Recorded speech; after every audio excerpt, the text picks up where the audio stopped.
Yeah, I just pressed it. Okay. Welcome to the I'm starting again. Welcome to the Prosperous Pet Business Online Conference. Did I do that right? Let me just make sure. Is that right? That's great. Okay. Just from the very beginning, I'm going to start. No problem. All right. Welcome to the Prosperous Pet Business Online Conference. I am so glad to be your host today. My name is Alicia Datner, and we have the host of the entire telesummit here today with how to get your phone to ring, marketing that works for pet business owners. Her name is Kristin Morrison. She's the founder of Six Figure Pet Sitting Academy and Six Figure Pet Business Academy, and she's the author of 6 books. She's the author of books. She's written a lot of books. I'm working on it. Six Figure Pet Sitting, Six Figure Pet Business. She's also the host of this whole conference. Please welcome Kristin Morrison. Thank you, Alicia. I appreciate you interviewing me. It's so sweet. I am so happy to be interviewing you. So the first question I want to hear the answer to, can we start over again? I just want to. Absolutely. Start over. Yeah, it's all good. Bum, bum, bum. I'm trying to get this so that I can read it and also. No, I taped it to my computer screen. Yes, it's right there. Let me actually move. And I minimize the little screen so it's right under the camera. Yeah. Let's see.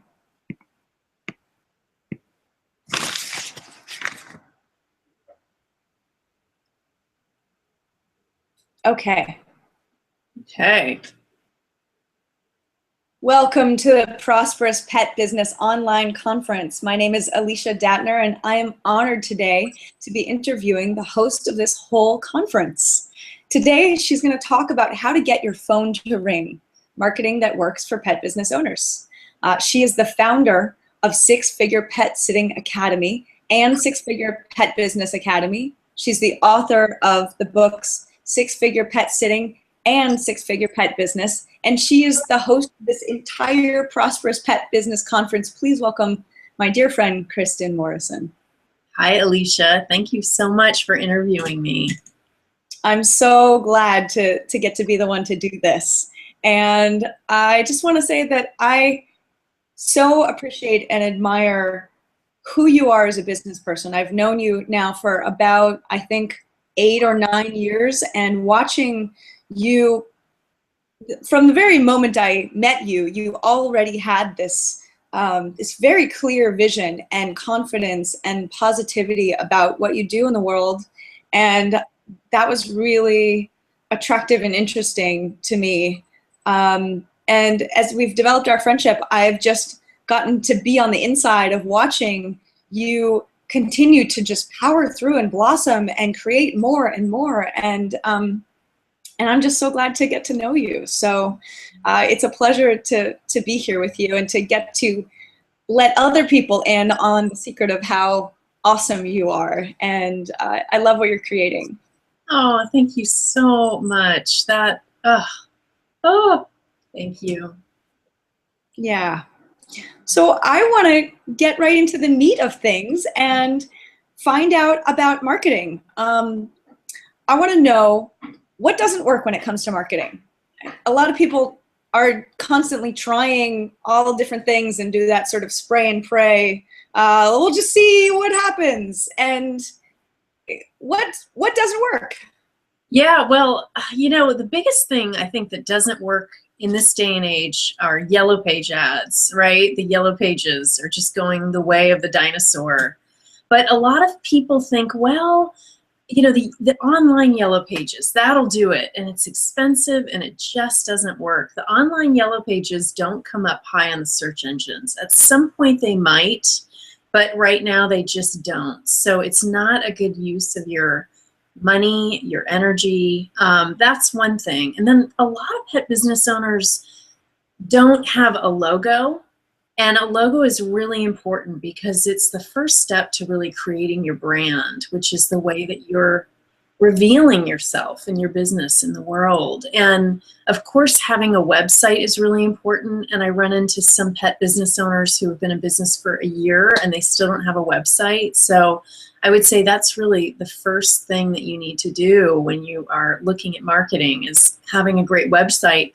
And then the other thing that doesn't work when it comes to marketing is a lot of pet business owners think more is better, and so they write a lot of copy, a lot of words on their website, and it's too overwhelming for clients. You know, they just kind of want to get a quick sense of who you are, and having too many words, especially in your homepage, is going to really overwhelm people. So keep it short and sweet and to the point and professional. So those are some things that don't work. That sounds really clear. So you said that Yellow Pages are not working. What about Yelp and other places where you can advertise? Yeah, so Yelp advertising can be really expensive. In fact, it's very expensive. And boy, the Yelp thing, it's such a, you have to really weigh out if it's something that you really want to do, because the moment you put your information on Yelp, you are out there and able to get, you know, negative reviews as well as positive ones. So I really recommend that pet business owners think long and hard about whether they want to do that. A lot of pet business owners are very sensitive, and you know, getting those negative reviews can be really devastating for them. And if you're working with the public, you're bound to get negative reviews. So that's the con to it. For the pro side of Yelp, it can be an incredibly powerful way to grow your business. But again, I don't recommend that you pay for advertising on Yelp. Just get a bunch of positive Yelp reviews from your clients. And I worked with a guy last year. He called me in January of last year and he said, you know, I want to create a 6-figure pet business this year.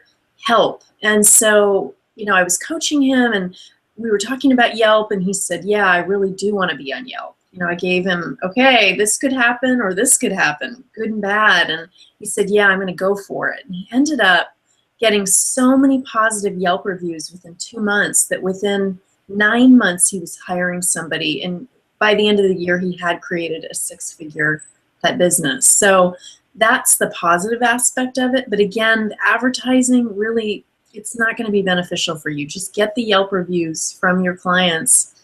And the thing you want to make sure to do when you're asking your clients for Yelp reviews is you really want to have them, if they've never done a Yelp review, to review other businesses, because oftentimes if they only refer your particular business, their review is going to be filtered and it's going to be invisible to the public. So you're going to put all that work into asking them, so you want to make sure that it actually shows up. And even then it might not show up, because Yelp has a really kind of confusing algorithm in terms of how things show up and why.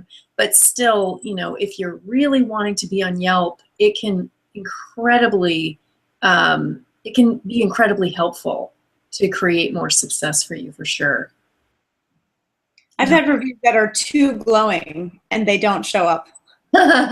It's supposed to be fake. Exactly. Speaking of getting your business on Yelp, when you're naming your business, does the name matter when it comes to getting more clients? Yes, I would say 2 things are really important. I work with a lot of pet sitters who call their business so-and-so pet care. And pet care is very ambiguous. It's not clear. I really recommend, if you have a pet sitting company, that you call it pet sitting.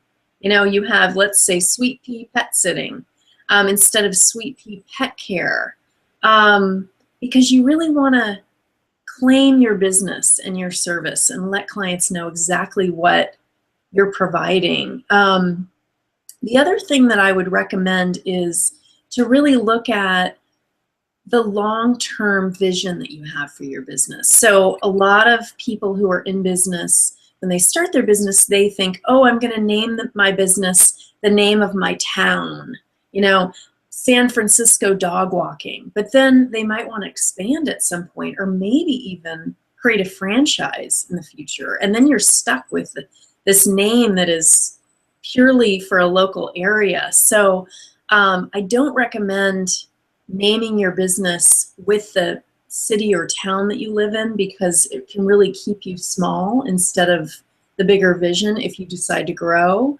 However, if you're really clear, let's say you're retired, you're doing this as a hobby, and you're really clear that, you know what, I just want to be in San Francisco, it's totally fine. Just make sure that you're really clear on that, because it can limit your ability to grow. I appreciate that sort of deeper sense of vision when you're thinking about what you want to do with your business and what you want to, how you want to expand, and keeping the vision open to possibility. Yeah. I'm curious. So we talked a little bit about websites. Was there anything else that you wanted to share about, like, what should people have on their websites if they want to generate more clients? Are there any extra pieces that I missed? Yeah, so there are a couple things. One is the homepage and the About Us page are the most widely read pages on a website. They're the ones, think about it, when you're looking at a service, you know, you land on the homepage and then you think, who is this person? I want to know who they are. So you're going to go to the About Us page. So those are the pages that you want to have look as great as they can. I mean, of course, you want your whole website to be great, but you want a picture of you on the About Us page. A lot of people will put a picture of them with their pet, and maybe they're hiding behind their dog, you know, or they have sunglasses on. And so really just allow yourself to be visible on that page so that people get a sense of you. That's one thing. The second thing is, and this was fascinating to me. I read this study about this plastic surgeon who was in New York, and he had a website, and he, you know, his business was kind of floundering. It wasn't doing very well. And then one day he was on his homepage looking at his site, and he just thought, I'm going to put my phone number on the top right corner of my homepage with a big call us now and see if that does anything. And within like 2 months, he got all these people because he's so visible, right? Top right-hand corner, call us now, phone number. People didn't have to search for the contact us page. You know, it's just right there. And of course, he must have been a good plastic surgeon to get all those clients as well. But, you know, people were just landing on a site and they would just kind of disappear, whereas he invited them to contact him or his office to find out more. And so for those of you out there, pet business owners, who are kind of struggling and not getting the kind of calls that you want to get, that would be an important step that I would say to take with your website, because it'll lead to somebody, it'll inspire people to call you. So how do you get people to even get to your website in the first place? Like, what are some affordable or inexpensive advertising options for people to generate pet business? Yeah, so Google, well, pay-per-click is pretty expensive. So I'm going to say, don't start with that. You know, that's kind of the last priority.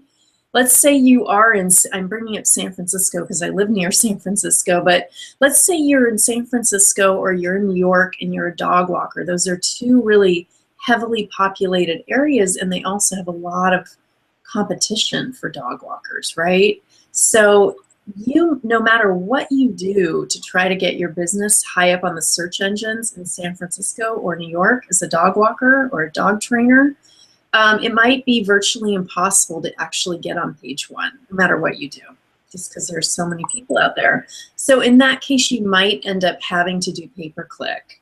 And basically, you want to set a budget and try it first. Don't set a big amount because you just want to explore it. I would say, you know, set it for $100 for a few days and just see if that increases the calls that you get. As far as getting your website high on the search engines for other, perhaps less populated cities, you know, those cities that don't have as many competitors, one free thing that you can do, which is really going to help, is on my website, Six-Figure Pet Business Academy. If you go to the free stuff page, there is a download button, and it's 100 free or low-cost places to list your business online for pet business owners.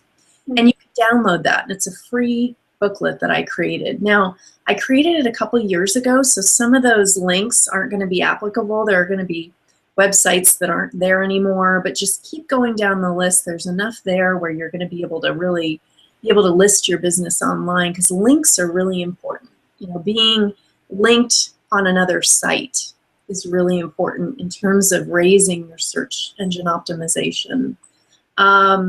Another thing that I really recommend is getting on Google+.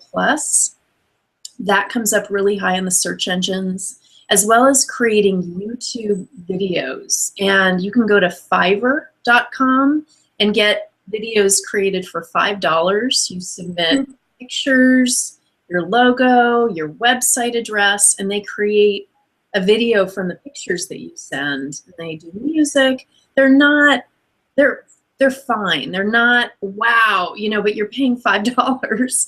But still, it can be a really low cost, inexpensive way to get your business higher up on the search engines, because Google bought YouTube, so they're together. And so that's one thing.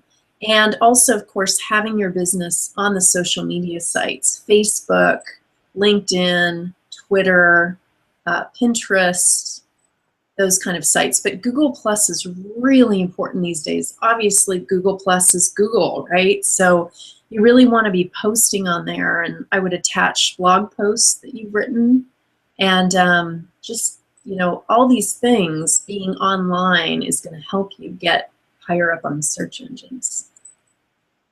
Cool. And Yeah. are those things people can do right away, like this week, to increase their rank on Google? Absolutely. It takes usually, once you make the changes and do these things, it usually takes anywhere from a week or two to see the results. And it's not like, you know, that's just one piece of search engine optimization. The other piece is actually going into your site and putting in the keywords, putting in the services that you provide, putting in the locations that you cover, and having those really, really important. And I do an SEO webinar once a year, and that's going to be coming up in a bit, in a couple months. And I also have a webinar recording that I've done, an SEO webinar recording that's only $30, and it's on my site. And it comes with an 8-page tips and tools booklet. So that's a low-cost option if somebody really wants to figure out, well, what can I do to get my pet business website higher up on the search engines? You know, you can do the tips and tools that I give you on there. So that's really important. And, you know, search engine optimization is really the single most effective thing you can do. I mean, it's where your clients are, right? They're online. You're online looking for services all the time. So you want to be coming up as high as possible on the search engines. And the other thing is Google just did something, and it's really kind of causing a little bit of a wave in the website world, which is if your website isn't mobile friendly, it's going to get demoted in terms of how far it's coming up. It's going to be lower than it was. Well, what that means? What does mobile friendly mean? Oh, so it means that people can actually, they go on their phone and they can see your website, and they don't have to expand it. You know, it just comes up where it's very easy to read on a cell phone, on a smartphone. And so basically what you want to do is you want to talk to your web person. You know, a lot of pet business owners aren't web people too, nor should they be. They're out there caring for pets. So, you know, I wouldn't worry too much about you doing the work, pet business owners. I would encourage you to contact your web person and say, you know, can you make my website mobile friendly? And most web designers should be able to do that. And if not, I would recommend going on elance.com to find a web person who can do that. You can post a free ad. And then guru.com, GURU.com is another place that you can find a web person for very inexpensive. You know, it's going to be a lot less expensive than it might be if you found somebody in your area, because it would be somebody, you know, people from all over the world will try to bid on your job, basically. You place an ad there. And you want to get somebody that speaks English fluently. It's really important. Yes. SEO could be a little bit of a nightmare without a proficiency in English. Oh, and I've done it. It's not pretty.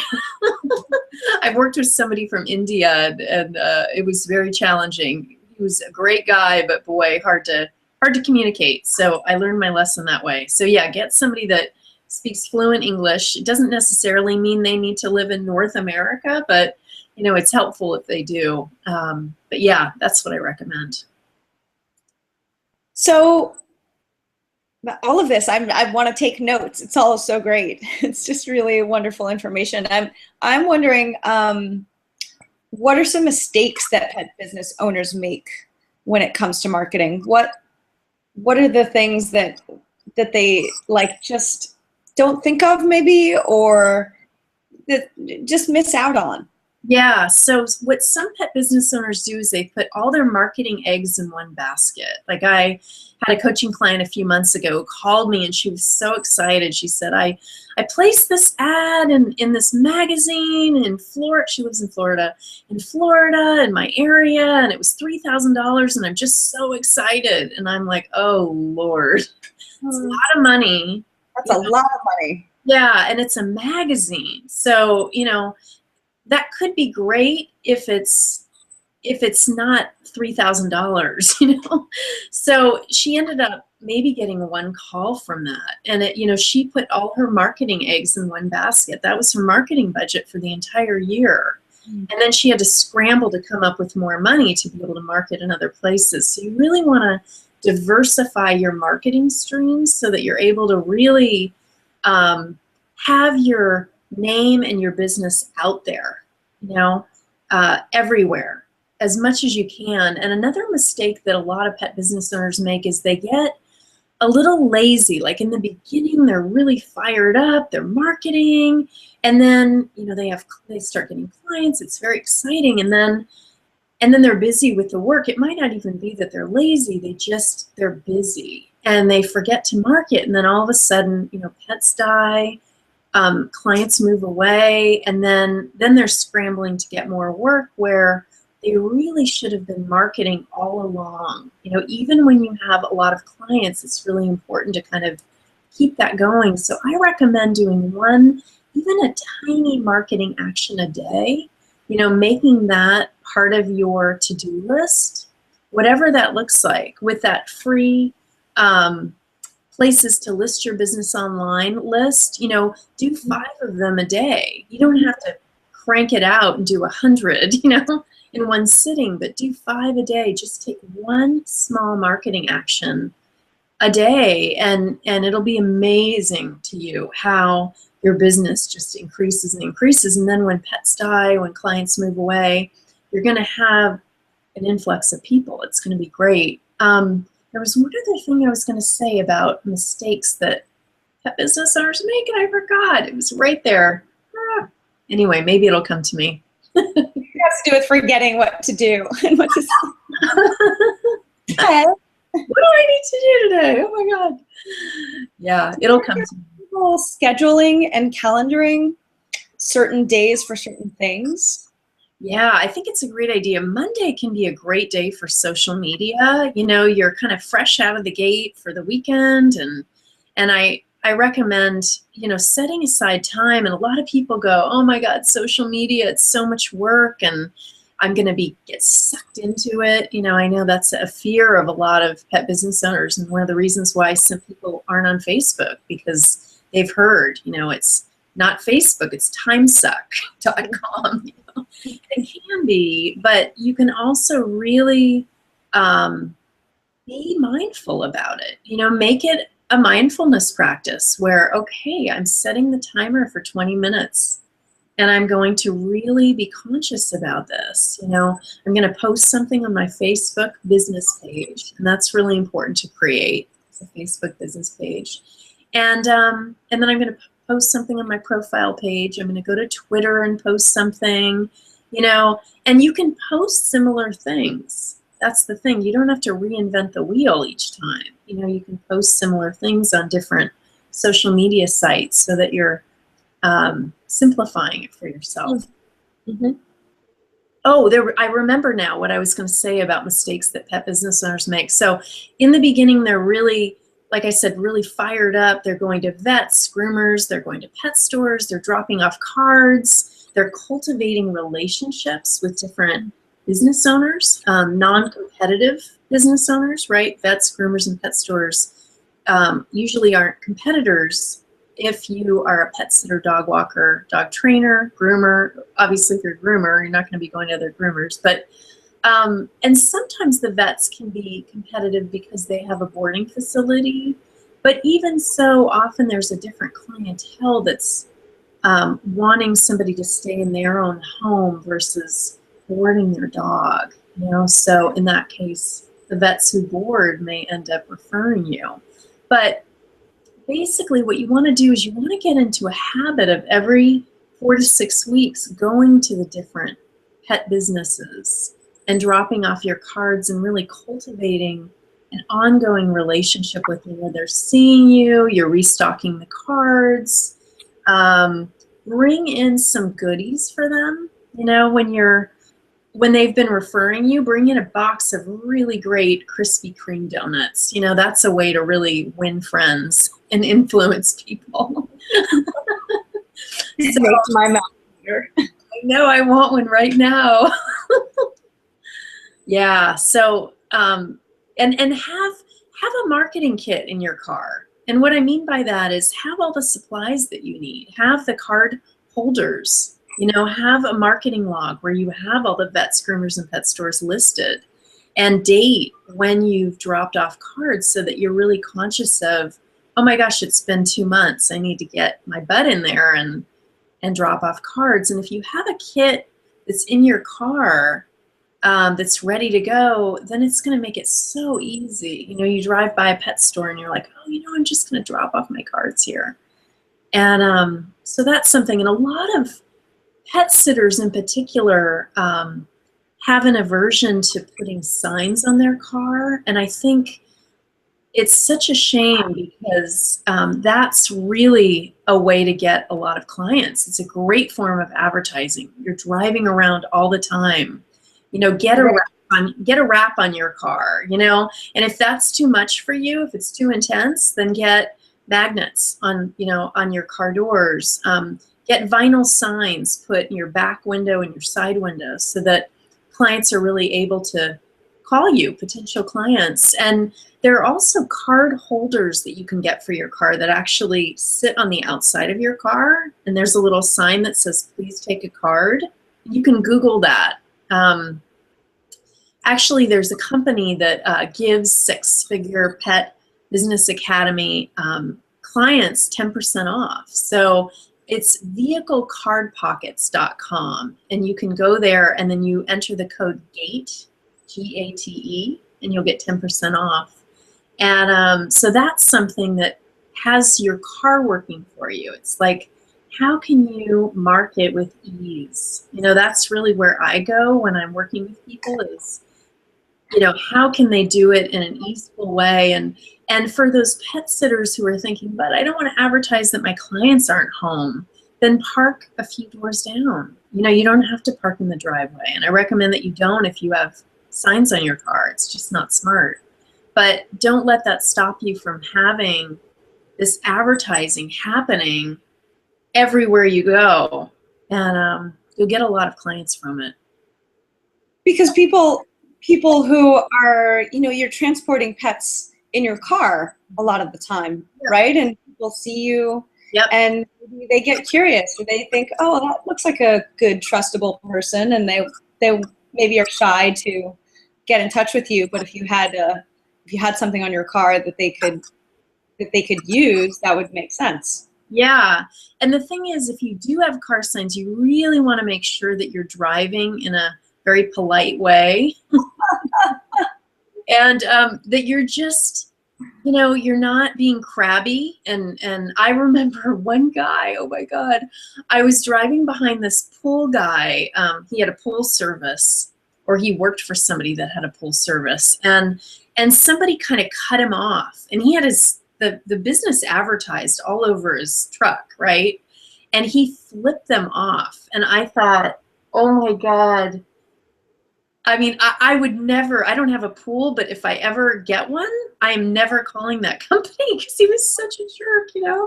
I mean, granted, the guy did cut him off, but still, it was so ridiculous. So you don't want to do that.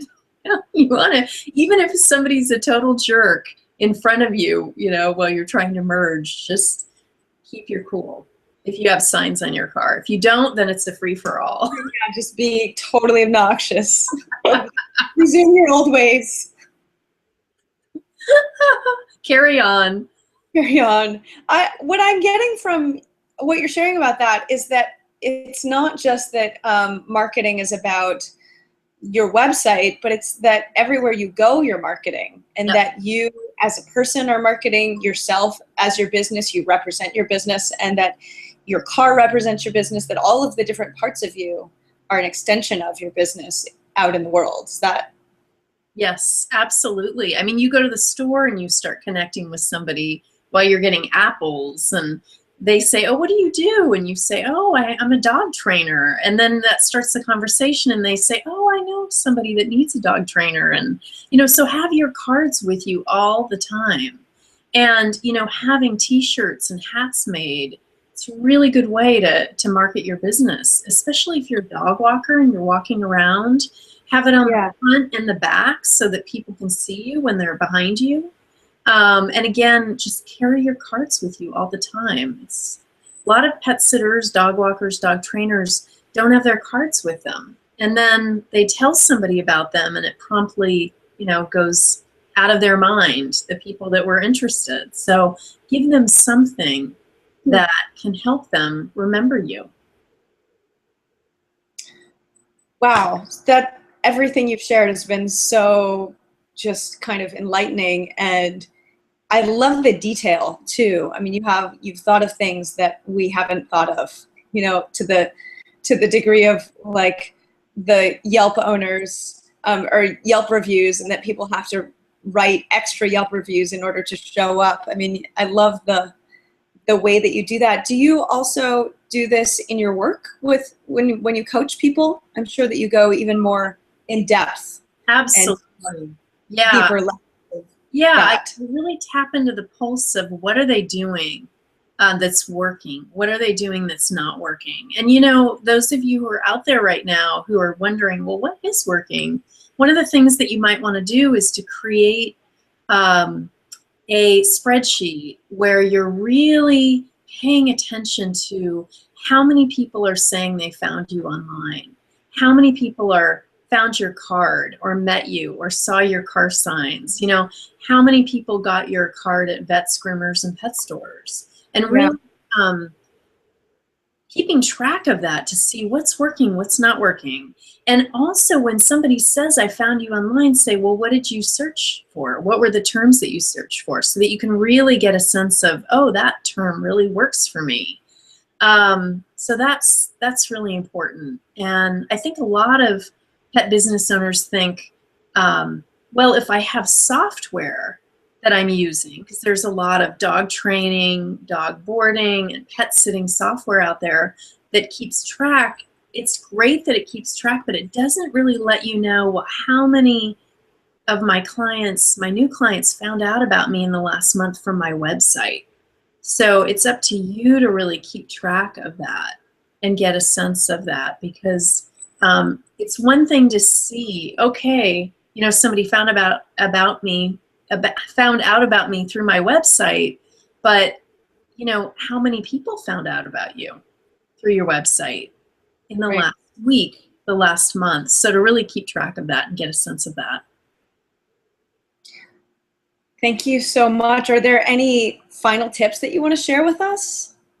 So I would recommend that, again, I like to really go for what's the easiest thing you can do, especially like what's one action that you can take that's going to generate lots of different clients calling you. And one of them is to go to pet-friendly apartment buildings in your area, right? You've got a ton of pets there in pet-friendly apartment buildings. Connect with the building manager and say, you know, I'd really like to form a strategic partnership with you where, you know, I have you on my website as a pet-friendly apartment building for, you know, clients who may need to move at some point and are looking for rental options.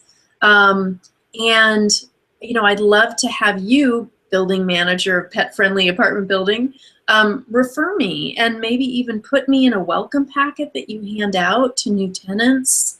So that can be great. Also contacting your local humane society, contacting rescue groups, because often those dogs are the ones that really need the most help from dog walkers. They have separation anxiety, you know, so they need somebody to pop in midday. Often shelter dogs, rescue dogs have a hard time staying in kennels when their owners go away because that was a really traumatic experience for them. So, you know, a pet sitter is great because they come in their home. So that's something. And then dog trainers, you know, a lot of dog trainers are needed for those rescue dogs and shelter dogs because of their separation anxiety or their behavioral issues. So contacting different groups, contact realtors who are really tapped in to those people who are moving into the area. Often there are welcome wagon types of services in different areas. There's a website called nextdoor.com, and that can be a great place to advertise because it's your little community and people get direct emails from neighborhood businesses and individuals, so that can be good. Also, joining networking groups can be really powerful, like BNI can be good. They have one person who provides a service, and once that one person is in the group, let's say a dog walker, there can't be any other dog walkers in the group, and so everybody in the group, all the business owners, refer their friends and family to each other, and it can just be a great way to connect. And check out and see if there are pet sitting groups in your area, dog training groups of business owners who are getting together. It can be a great way to, you know, get referrals, have people help you when you go away on vacation, things like that. Really, you know, relationships are really important when it comes to marketing. A lot of people forget about that, but it's just important. If you have a good relationship with the different businesses and individuals in your area, they're going to be referring you. Yeah, I think people really want to put their pets in care of people that they trust, and that happens by building relationships, huh? Absolutely. It really does. Wow, I just can't believe how much information you've shared. It's really awesome. I think people are going to benefit so much from all of these pieces and probably watch this 2 or 3 times to get all of the different elements that you shared. And thank you so much for your generosity and for creating this conference. And I think all of the people here are thanking you, just that they get to be enriched by all of these people in the conference. Thanks, Alicia. Well, I'm glad you're one of our valuable speakers as well. It was fun doing your interview as well. So thank you so much for interviewing me. I really, really appreciate it. My pleasure. Okay, have a great day. Bye. Bye.